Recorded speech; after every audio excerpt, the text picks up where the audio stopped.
I'm Gil, and this is Harrowing Podcast. And buckle up, kids. We've got Scott Guberman with us today. Scott and I met through his Streamstock Live show that was called Shooting the S**T with Guberman and back in, I don't know, 2021, I think is when you were doing that with David. You did several episodes. You wanted to 2020, because take it it was from the there? pandemic, and Right. it was a pandemic project. So yeah, 2020. Wow. And do you remember who you interviewed besides the two of you Yeah, shoot? it wasn't many. I think we only ended up doing 4 episodes, maybe 5. We did one with Gary Lambert, one with Robin Sylvester, one with Mark, and one with Denise Parent from Brown Good. Eyed Women. Right. I was actually at all of those. Okay, Yeah, that was I kind hope of I'm not forgetting one. it was an interesting system because it was like having I can liken it to having individual box seats, right? Yeah, So you would go into a room with the people with their guests, and then you could go to a different room and yeah, before the show actually started. So it allowed for a really kind of personal interaction right. that I think is missing in the pandemic for a lot of us, and we really sought that out. So how did that affect you, actually, the pandemic when it started? And what did you have going and what got canceled? Well, I was certainly in the height of Terrapin busyness. We had a lot of shows lined up. And it's funny, not too long ago, I was just going through some old texts, looking for something else. And I came across a couple during the pandemic where I saw a couple of texts from people saying, what exactly is a lockdown and all this kind of stuff that we know a lot about by now. But yeah, it was ironic, and some of those texts were, yeah, let's reschedule for next week. Kind of Right. just the very beginning of the pandemic, so nobody knew what was going on. And but yeah, that was the beginning of the end in a lot of ways for Terrapin, unfortunately. No, really. Um, yeah, I mean, they had a few shows. It's very difficult to do. They had, you kind of had to sit in a circle. You couldn't get out of the circle, and they'd wait on you for food, and it's just a whole dramatic, complicated thing. It just was a pain in the ass, and yeah, it was difficult to do.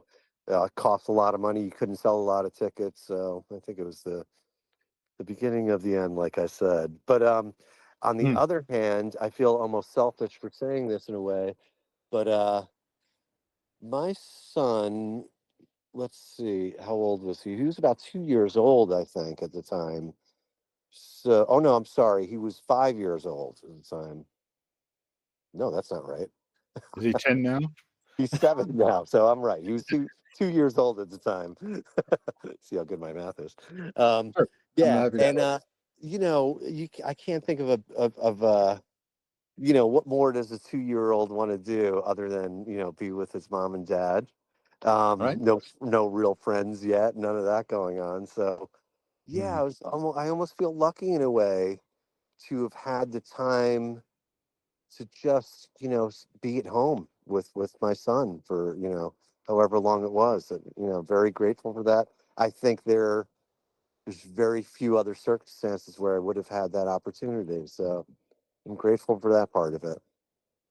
Right. And I guess we do have to look at the silver linings. There are so many dark clouds around that time as well. And there's a lot of confusion still about whether we overreacted or not. I don't know. I just know how things seem to me. And I could be wrong. That's like my mantra. I don't Yeah. know. I just know how it seems to me. So I watch my perspective, and I'd like to get your perspectives as well on your trajectory. I think Terrapin Crossroads is what you were talking about. Were you part of the house band there, basically? Is that what you're saying? Well, it was never really a house band. We No. had the Terrapin Family Band and Right. a few other things like that. But mostly it was, I probably played there more often than the other keyboardists, I think. I was willing to be as busy as possible.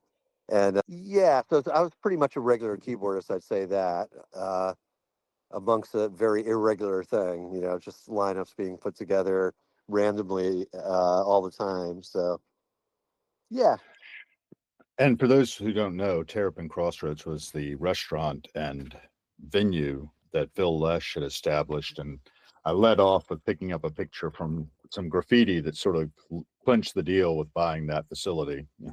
Yep, that's Buckle up, true. kids. Feel your face there. Now, one other thing that springs to mind there is you started working with Phil Lesh a little before that, right?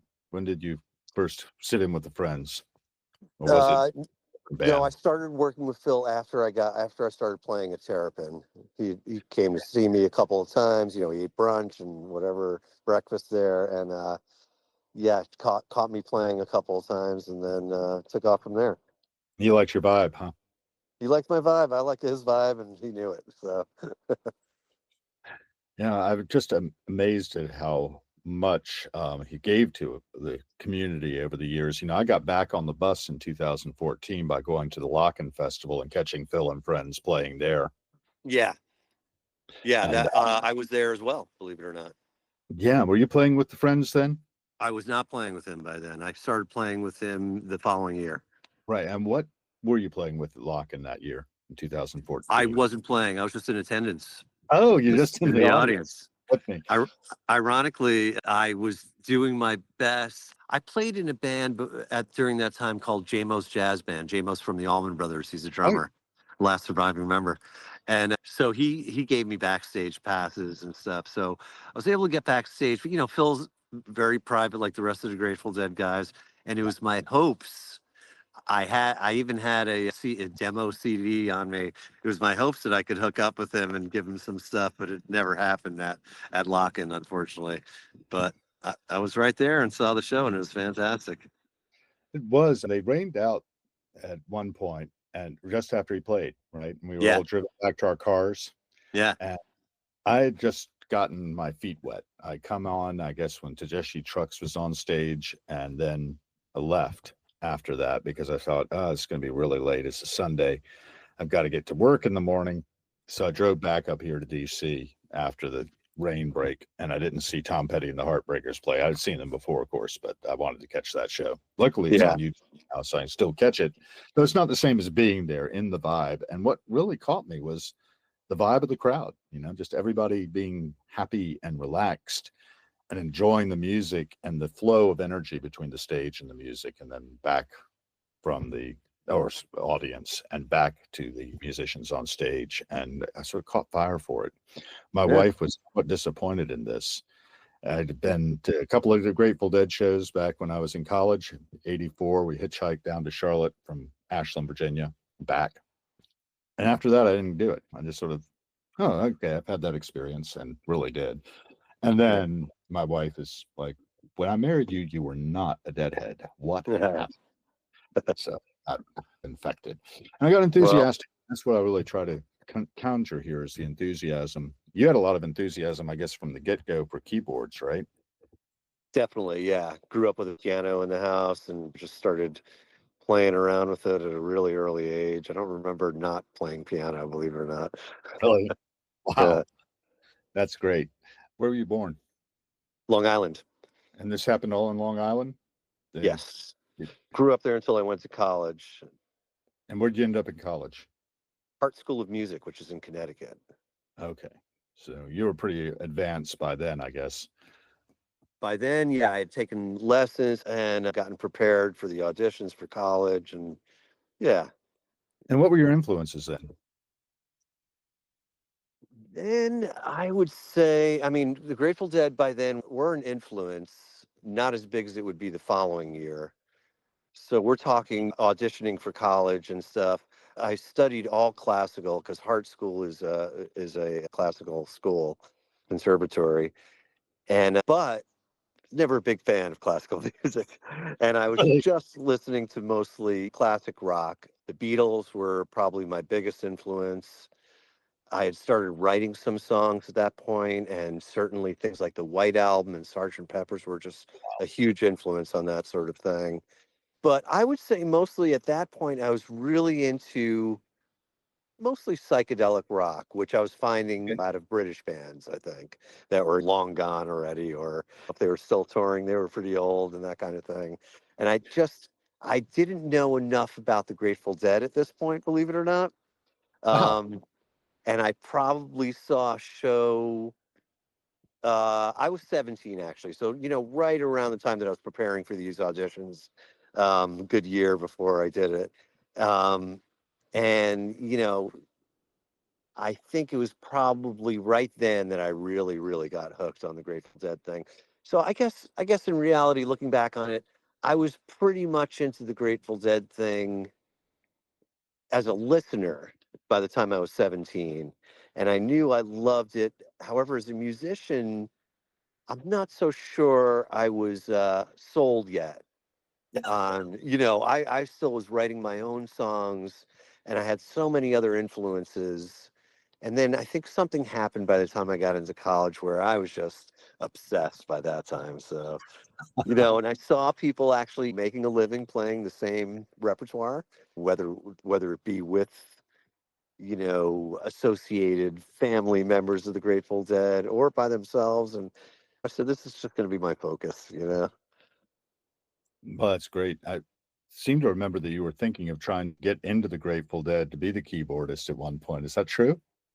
Yeah, I don't oddly remember enough, it almost seems comedic now because I was that. only 18 at the time, and I know Right. so much more now. But yeah, Brent had died. Um, of course, I was devastated, but I was definitely hooked on this thing, and I couldn't help but wonder um, how many other people are going to try and get this position. How many other people are deadheads who play keyboards, who are into all the gear that they use and all that kind of stuff. So I said, it's worth a try. Why not? And borrowed my girlfriend's camcorder, girlfriend's father's camcorder, I should say, and Yeah. made a video. And went crazy trying to find an address to send it to. You can't find any of these things. There was no internet then, I don't think, or at least not that I had access to. Nascent. Yeah. In Uh, 1990, yeah, it was 94 when I got on. yeah. So yeah, it's just impossible to find any way to send it to them. And I think word of mouth, I finally got an address. I was ready to send it, and this is already they were probably well into the auditions. Yeah. I got an address to send it to that seemed pretty vague, a P.O. box. I didn't think it was actually going to make it there. Went to pull the tape out of the camcorder, and it just was eaten by the camcorder. So I just kind of gave up after a Darn it. while. That's terrible. Yeah. It must have been really crestfallen when you saw that the tape had been destroyed in the process. I was pretty bummed out, but I took it as a sign that I'm not ready to do this. I knew they were. By that time, I heard they had had a couple of auditions and at least had interest in people. I saw they were all Bay Area guys who were at least 20 years older than me, whatever. I just knew it was just not going to happen. But you Well, never know. Who knows?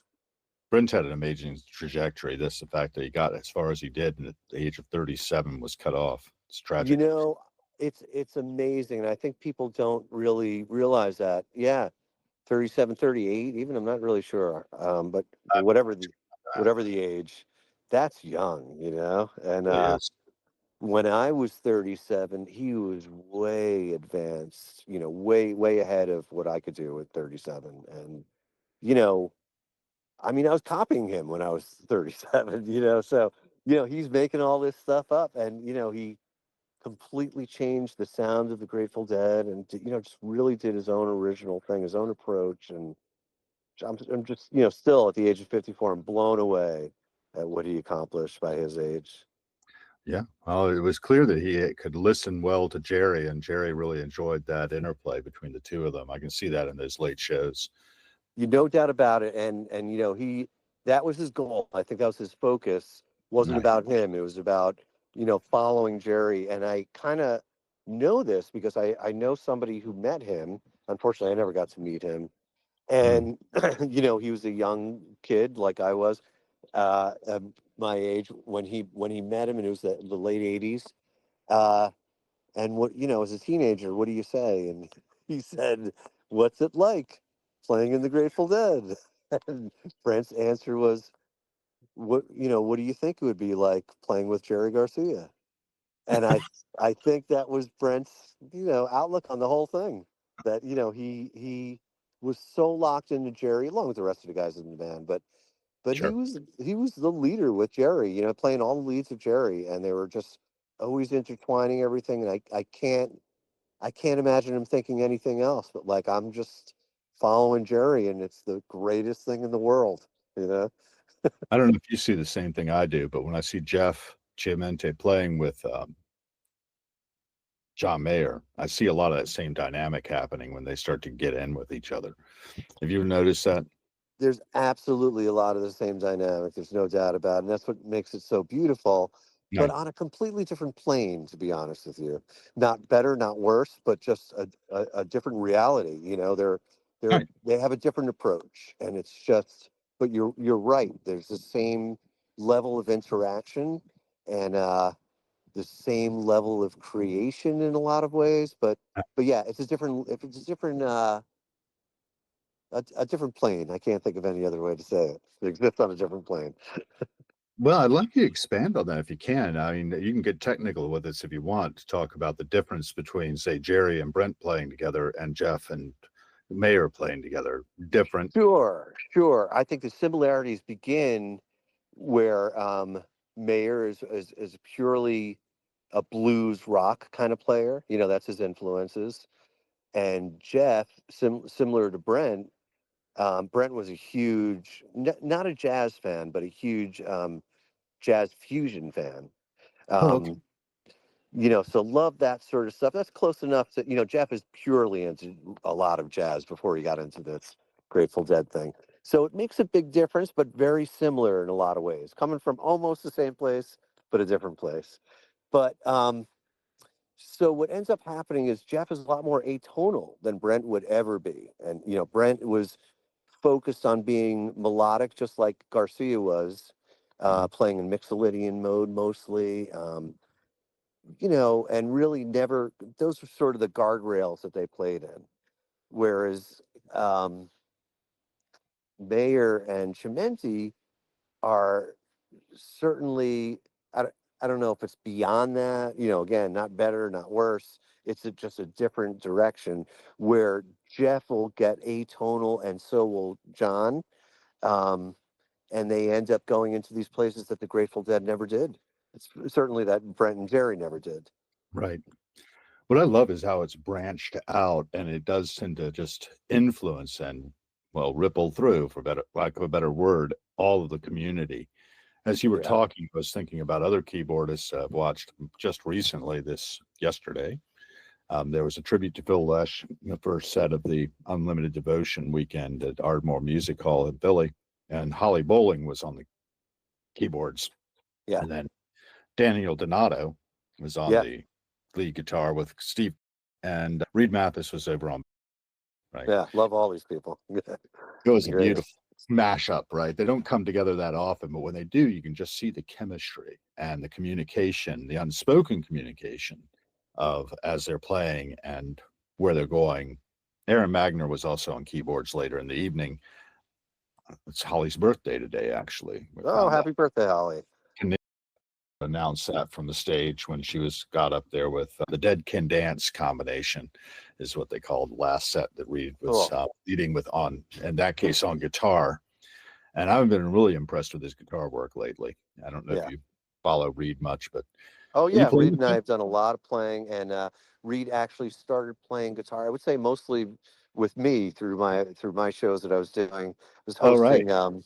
At first, I was hosting a Grateful Dead night at Sweetwater in Mill Valley, and then it switched to Ashkenaz during the pandemic, and for a while after that. Yeah, And that's when Reed picked up the guitar, and it's fantastic. Yeah. we did Well, I'm glad a you lot of had that work in. together. Yeah, I'd like to see that that connection. You know, when you get two people together who haven't played together before, there's just that catalyzation of something that, you know, comes out that's greater than the sum of the parts, it feels like to me That's when for I'm sure. watching these things happen. And I didn't hear a bad note all evening, and I don't know if these guys even rehearsed. I'm sure they did some, but I doubt if Most they. likely not. But There's a lot of improvisation going on, and it- it's like I said, listen and listen some more, and that's what I try to do myself in my work. I'm a and one of the things we're trying to do here is amplify signals through the noise. So this right is on. my instrument here, one of them. Probably not the one I'm going to play next weekend. I'm going down for Drummers Call weekend and getting together with the alumni. That organization was my background in music was that we were get dropped off by our parents at 11 at the Fife and Drum building. And Yeah. for that, they didn't have any touch with us really. Yeah. Mr. Moon who was our leader, had been the youngest drum major in the history of the Scots Guards and started as a drummer boy in the British Army. So he had retired with a warrant as a drummer to the royal household. So he no foolishness from us. But other than that, we were pretty much on our own to train each other and develop our own traditions, as he had traditions in the Scots Guards, right? So I'm in that world as well as in the jam band world a bit, but I'm not a player in that. I figured out a role for Fife so much, but I have seen the lock in 2015, I think it was opened up among others by the North Mississippi All-Stars, and they had a little Fife blues segment in there where the girl came out with a fife and one of them with a bass drum out into the audience. Oh, cool. And it's similar to, that idea of the music basically impacting the audience. And well, with fife and drum, it has to, because drummers really only know forte. Yeah. Yeah, that's often true, but not always. Yeah. Well, it shouldn't be true, oddly enough. My music master, the guy from the Scots Guards, he would always say, "My God, you're wanted to bring piano sections here." They're yes. Good for a teacher to pay attention to that, for sure. Yeah, it was tough. We used to call him God because he tended to thunder into the room, having a Scottish background. He was actually a Canadian, though, oddly enough. Yeah. Born in Ontario. So getting back to influences on the keyboards, Marco Benevento, have you played much with him or seen him or have him much? Marco and I have never met. I don't know if he knows who I am. I know who he is, though. And yeah, I love his playing, and I've loved it since he was doing the Benevento Russo duo. Right. That was around the days of Further, I guess, or there around. Would that predate Further? Before that, yes. Yeah. And then Joe got into Further, and then when that broke up, I guess that's when Joe Russ's Almost Dead sort of grew out of that. That's correct. Golden Gate Wingman grew out of that too. Yep. I love that band. Hope John can get it back together someday, but he was up there yesterday, the day before yesterday, it's Friday's first set with Freeze Diamond 3. Have you ever heard of that mission? No, but I can imagine that's pretty good. It was Rob and Skip from Dark Star Orchestra awesome. with John. And then they had, I don't know, John Hamm, is that right? I don't know the name precisely. I should look it up. String Cheese Incidents drummer. Oh, yeah. Jason Hahn, I think. Jason Hahn, something like that. Hahn. Yeah, he was really good. He was on all night Friday night, and I was really impressed. Yeah, I hope I'm saying that right, but I think that's his name. I think you're right. Yeah. There were a couple of people I didn't know so well. And that's always the great thing about going there. I'll pick up on some musician that I haven't heard before. You were there at the first one, 2014, playing with Graham Lesch's band. What was that combination called? It was 2016. 16, right. We established that, sorry. Yeah, that's all right. What was it called? I don't think it, if it had a name, I don't recall. I don't know. Maybe Graham Friends, but John Kay was part of it too. Yeah. And I think Scotty Metzger started that one out sitting. He did, but solo. Yeah. Yes. Right. I had to leave when you all hit Friend of the Devil because I figured if I'm going to get home before daylight, I got to go. There you go. I'm sure it's connected somehow. I had to drive back to DC that night, and that's quite a haul after a long night of music. Sure. And, also the film, they had the screening of the film that time. Did you sit in for that too, or were you part of anything besides the music that time? I was just part of the music. I don't recall anything about the film. Well, they showed the Wavy Gravy movie, Saint Misbehavin', at Bryn Mawr Cinema. That's right. Okay, yeah. And they had a panel with Wavy Shaw, Gordon Romney, and Michelle Ezrick, who directed it. And I went up to Michelle after the panel was done. I was getting my 10 copies that I was going to distribute down here. Yeah. Autographed. At least my copy was autographed. There it is. Beautiful. And anyhow, I asked Michelle what she had going on next. And I don't know if you know much about her and her work. I don't know. She was working on a film on Daryl Hammond, the Okay. Saturday Night Live guy, and it turned out to be Cracked Up, which was the Daryl Hammond story, and it's really focused on trauma-informed care. Hmm. And it was really kind of made a big splash. And she did a screening of it here in 2019, just before the pandemic. And I was very charmed to see. I didn't give her that much, was what I could, because I'm not really a hugely rich philanthropist. I like to think I am. And she had me in the credits. I was just blown away. It was really sweet. That's So great. we talked and stayed in touch a bit about that. And she's got a new film coming out based on Terry Real. She calls them ripple effect films, right? Yeah. She's get that message of peace, love, and understanding out there that we need really in this political environment we're in. I mean, one of the things about harrowings I'm starting out here is the fact that we are living in harrowing times, and this negative sense of harrowing. And we're also sort of scratching the surface of our civilization to churn up what's good and can be nourishing for creative work, I hope. Yeah, I'm happy to hear you say that. That's wonderful. Having you on is a big part of that, because I want people to know more about this kind of experience that people can have of live music. And maybe you want to talk about what your own take is on what happens in the playing for you. Yeah. I mean, man, I got into doing this because, I saw a bunch of Grateful Dead shows, Mhm. and it was, to this day, the most, inspirational, life-changing moments of my life. And Yeah. I just, I desperately still want other people to get the same experience that I had. I don't know why. I think it's a way of sharing this amazing experience that no matter how much you talk about it or whatever, you can't really get unless you're there. And I'm not saying that I could give people the same experience that I got, but I'd like to come close. Um, and so that's how I got into it. And the other big reason that I think I was so turned on by this experience was, this is the real human experience, where we're all one. I'm seeing in the late 80s, they were playing to 50,000 people in one night at a stadium, and everybody's connected. I mean, and I'll go out on a limb, and at the risk of offending the younger generation, um, this was a time that people were way more connected as an audience than ever. Just this Right. was the peak of the Grateful Dead, if you ask me, the peak of the culture of the Grateful Dead as well. And I'm so glad it still exists. But what I'm getting at is that I happen to have just gotten into it at the greatest time that I can imagine.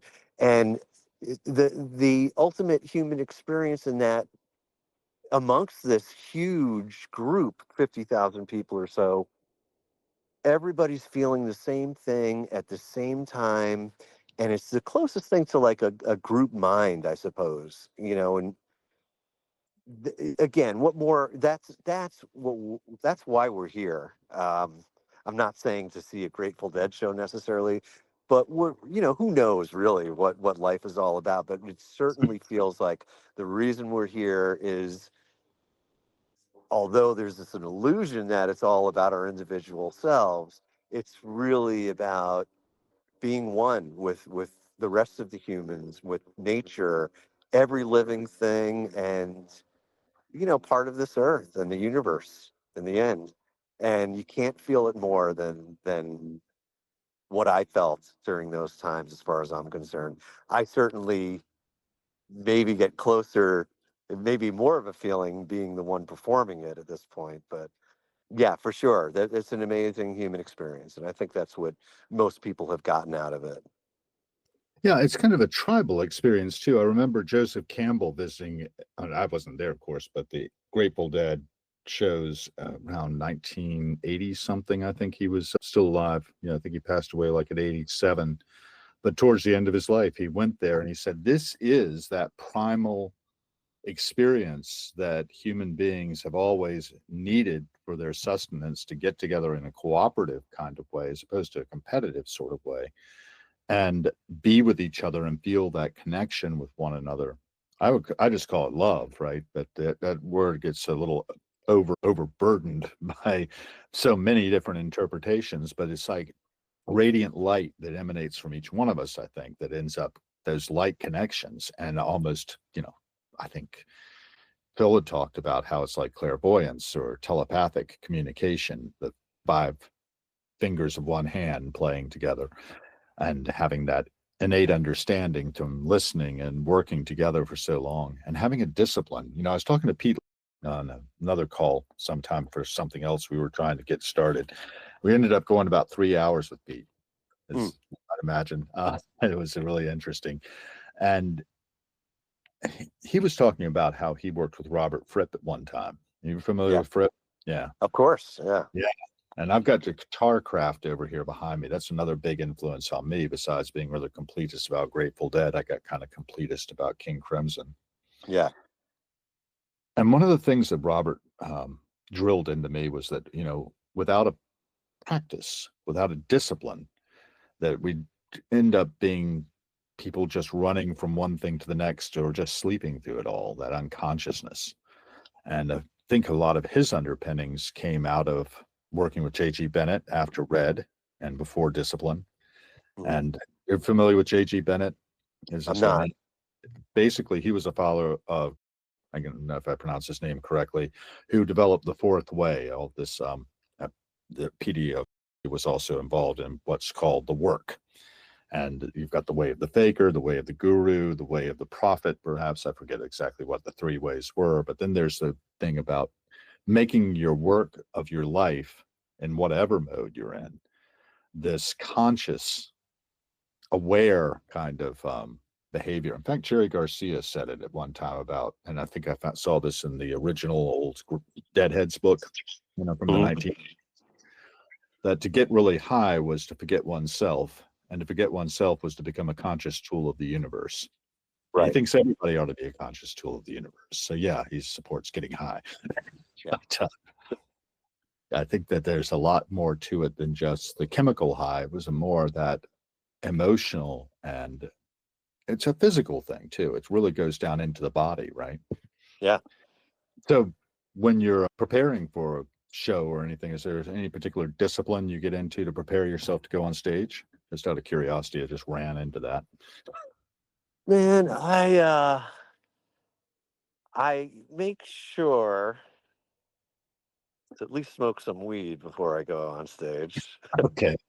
There's been psychedelics involved sometimes too, but that's my ritual. Is You see? when we go on tour, uh, my first stop, once we usually fly to where we're gonna, start our tour and then drive from there.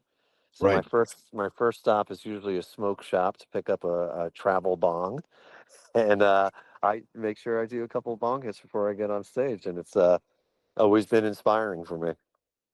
Well, that's Oh, good. That puts you in the right mindset then. yeah, It opens opens you up up. my consciousness to some sort of extra thing that I don't usually get at if I don't smoke. So, yeah. Yeah, I think that losing oneself a little bit there, getting out of one's way, is important for playing. I know that if I start playing with fife and drum, for instance, I fall in, I find my individuality has disappeared. Yeah, I become something else, and it's channeling through me as the drummers are behind me. They're going to sure. send the vibrations into me. And then Yeah, the fife itself, if I start to try to think about the notes that I'm supposed to be playing, where my fingers are supposed to be, I invariably start getting all like a centipede trying to decide which foot to move first. And it just, absolutely. Yeah, and it just goes. And what's amazing is sometimes they'll call a tune I haven't played in 30, 40 years, and it's back. yeah, Doesn't take but a note or two to manage to figure it out. If I can see the in front of me position his fingers or her fingers in the right position, I'm off and running. yeah, But I love that culture. I love that ability we have to link together. You mentioned being from Long Island. I haven't been there, but I need to go because my grandmother came from Bay Shore, Long Island. oh, okay, yeah, Weirdly, she ended up in Orange, Virginia, and married to the son of the hardware store patriarchy there in Orange, Virginia. So she never really escaped. And they were still fighting the Civil War down there, so that must have been kind of awkward. Yeah, I, that's amazing. I remember introducing my first wife to both of my wives are from Pennsylvania, and I introduced my first wife to my Aunt Rachel, my grandmother's sister-in-law, and she said, "Oh, you're a Yankee." And this kind of Paul fell over, and my father pointed out, "Well, my mother was also from New York. She was a Yankee, and I never thought of Catherine as a Yankee." Amazing. Also terrifying. Yeah. But also, we're not very far removed from all of that. Yeah. And we forget that, I think. Yeah. You were born in the 70s, correct? 71. 71. I was born in 63. So there was a lot of transformation happening in those years. And I remember watching all the unfolding of the Grateful Dead thing, the interview that I think Harry Reasoner did with them at Haight-Ashbury. Oh, okay. Yeah. Garcia is talking about what we're thinking about is a peaceful world. Yeah. Where everybody's got enough of everything and nobody hurts anybody else. We're not thinking about anything else than that. And it was really a great vision. Of course, I remember my father, crew cut and horn rim glasses, a historian, sitting there watching that rather intensely while smoking Kent cigarettes, one after the other. But that was sacred time with Walter Cronkite, and we'd see those visions of what was going on. And as I was coming up, that was thought of as like, oh, this is probably, but it was interesting. My father had two sides to him. He was very attracted to that at the same time as being repelled by it. Yeah, I don't think that's uncommon for most of the world, to be honest with you. Right. I think the media and, publicly people would like you to believe that, everybody's an extremist and believes one way or the other. But I think the truth is that most people are open to both things, maybe they make up their mind to choose one side or the other. But I think most people are not that extreme. So, Well, yeah. right. Cooperation. Yeah. One conversation with another, building trust. Yeah. These things are things that are really near and dear to me, and they've spun out in our society in different ways. And a lot of times they end up. You were John Perry Barlow, probably. Did you get to know him well? I had met him a couple of times. Yeah, wonderful human being. And he has this segment on a TED Talk called Yes. I need some word to say. You've seen that? I'm familiar with that. Yes, I've seen some of it at least. One thing Not the whole becoming thing. its opposite. Yeah, we really What's have that? to with one thing becoming its opposite, that everything Yes. is in a constant state of becoming its opposite. Day goes into night goes into day. Right. But it's more than that. And I think we have to be very careful not to become exactly what we're resisting. Right? I agree. Yeah. And I've seen that happen. And to my consternation, because Washington, D.C. is where I live and work right now. And I just like to go out there and film the passing show. It's been sirens like crazy today. I don't know what's going on out there. But I live right where Connecticut Avenue, north of DuPont Circle, comes down towards the White House. Mm. So naturally, I see a lot of the flow of power and energy and money coming through. Run into our new Secretary of Health and Human Services from time to time in person. I haven't seen a lot of other people from our community, but in the government community, that is here. Yeah. But people are buying up properties around here. Mark Zuckerberg just bought a place on 30th Street, not far from here. I just went for a walk by his house the other day. He didn't invite me in, but no. Yeah. Okay. Jeff Bezos has the double mansion just over the hill from me on S Street. And it's kind of crazy to see all of that happening right under my nose. But I like living in DC for that reason, that I can sort of be a fly on the wall to what feels like the late days of ancient Rome to me. Yeah, sure.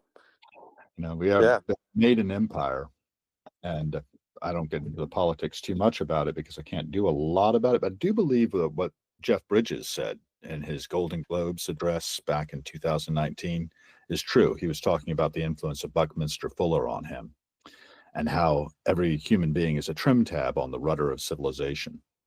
Mm. So we can, I think, that old song that the Moon Alice did, the number, yes, we can. Yeah, Yeah. I love Yeah. that. That's what grabs and captures what I want to see us do together. But you were talking about some of these influences of getting people together more and being one. So please expand on your thoughts there. I think I sort of jumped in. Hey, is that a Scott cup? It is a Scott. All right, cool. I Yeah, I've recognize had that. this since the pandemic started. I was watching your live streams, and I think I bought some of your swag All right. See, we're because you did one. your own live streams, didn't you? I did very many live streams during the pandemic. It kept my sanity and kept my bills paid as well. So yeah, it's great. Are you doing any more of that? No, I'm not really. I stopped doing it when, live shows started coming back. There was a like a sort of crossover, and people were still donating to me even when I asked them not to. Really? Um, yeah, and I was already, I was back at work, so I didn't want to take advantage of that situation. It didn't feel right, so I just cut off the live streams at that point. Well, that's nice. That's just a good Yeah, spirit. You could have just and been breaking it in. what? Yeah, I wouldn't say I was breaking it in, but it certainly helps. It was definitely a big help. Generous community. It's really wonderful. That's right. In fact, I saw recently someone was going through case had rolled over some guy's foot, and they started a fundraiser for I that. saw that too. Yeah, Remember who just it was? Do you awesome. remember? What's that? Do you remember who that was? I've forgotten. It was Rhodey, but I can't remember which bands he was from. But yeah, I think quite a few that we're all familiar with. I just can't remember specifically what they were. Right. And steps up. And I've watched that happen for Kid Candelario. I think he had some Yes, issues. yes, And, Betty Cantor as well. So, and for that matter, Robin Sylvester, when he was running up to his problems with kidney failure, right? yeah, Took him, didn't it? yes, yeah, yeah. It's unfortunate. That's kind of looks like what healthcare in America is now. GoFundMe's and all these benefit concerts and stuff. It's unfortunate. I wonder if we can do any trim tab activity that will help with that, because I think that really is necessary. I've often said that every cent we spend is a vote for the kind of world we are co-creating. If we don't spend mindfully, we're going to get what we get, right? Sure, Because, I you know, agree you with you. could do a general strike, for instance, if you want to influence things, but I don't think that most of us are up for that. Mhm. And therefore, we will reap what we sow as we spend on things that we are convenient. Right. I think we have to watch that. I've tried to, but I'm not as good at it as I ought to be, I think. And I can only continue to try to be the change I want to see in the world, but I have to Yeah. actually do it, right? It's individual action. And together, it does shift the whole machinery somewhere. Speaking along those lines of backing up something we were talking about just now regarding, Robin Sylvester's situation, the healthcare. I watched that happen to my father to some degree, that it was rationed at some point. And I don't know that they could have kept him alive longer. It seemed like the things they were doing to him ended up hastening his end rather than helping it. But he made it to 91, which wasn't too bad. Still had work in progress by his computer as a historian. So that's another big part of what Harrowings is doing, is trying to preserve his legacy, which partially is me and the things I'm interested in. So here we are, connecting all the dots, connecting all these various threads of life, and having the discipline to focus on it, though, is something I admire in musicians like yourself very much. So in your practice, I'm just kind of curious about not just when you get on stage, but what's your practice discipline like in terms of playing? You know, um, I like to prepare individually for each show, um, if when I get a chance. So in my situation, set lists are constantly changing from night to night. Um, I like to make mental notes, which I usually get a chance to do when I'm listening back to recordings of live performances. I like to make mental notes of, oh yeah, that's something I keep messing up or just not getting through, smoothly or whatever. And yeah, if we're gonna play that song that night, then I'll, make sure I'm getting through it. But one thing I know for sure has contributed to my extreme fun in music is being influenced by Bob Weir once saying to him once saying to me the one time I played with him something to the effects of, when we were doing a quick talk down of what we were going to play and how we were going to play it. He said, "Well, let's not take the fun out of it after after we were at it for a while," and that has stuck with me. And that is definitely true. That in a way, you don't want to be over prepared because it won't be as inspiring. It won't be as fun. So You've got to be open to whatever's going to flow in.